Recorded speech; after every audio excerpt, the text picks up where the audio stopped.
Episode 4 of Avatar, The Last Airbender, Into the Dark opens in the darkness of Omashu's dungeons. Aang and Iroh are in cells next to each other and speak of the war. Sai confesses to his son Teo and Sokka that he was indeed working with the Fire Nation.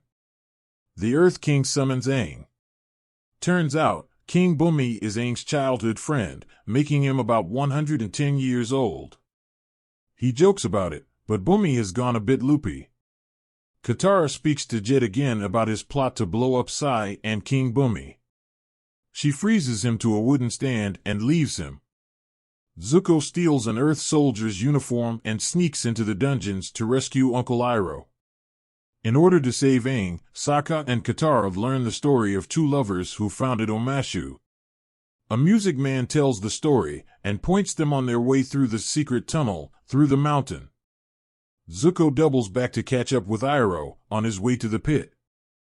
Zuko finds a white lotus tile Iroh bought and then drops to signal his location. Iroh is abused along the way because of his past role in the Battle of Ba Sing Se. He's accused of being heartless, but a flashback shows him mourning the death of his son. Sokka and Katara fight in the tunnels, but end up having a heart-to-heart. Bumi puts Aang through a series of nonsensical games and chides about missing 100 years of war.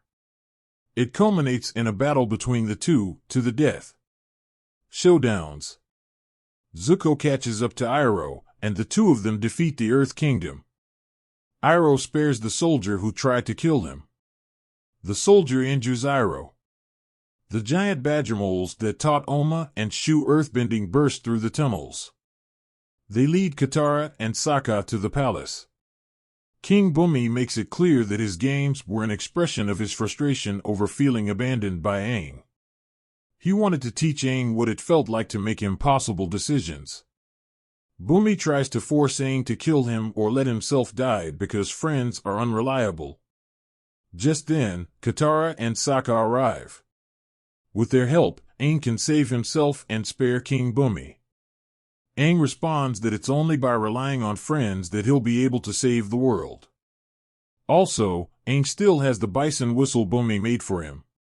This wins Bumi over. Sai informs King Bumi of the Fire Nation spies in Omashu. This allows the Earth Kingdom to prepare for an impending attack. Zuko and Iroh reflect on their connection and how they've been there for each other after Iroh's son's death. Also, Iroh was there for Zuko when he was forced on this mission, and his face injury was fresh. The episode review. Episode 4 of Avatar, The Last Airbender maintains a solid foundation of passionate filmmaking. Classic moments are recreated and many elements remain faithful, but some changes are made that might hurt the hardcore Katong stans. Overall, Avatar marches onto the tune of the epic credits music. Or perhaps, the secret tunnel song. What happens in the tunnels delivers some of the best and worst moments. The inclusion of minstrels satisfies a niche group obsessed with the secret tunnel tune. It's pure fan service, but it's handled with genuine humor.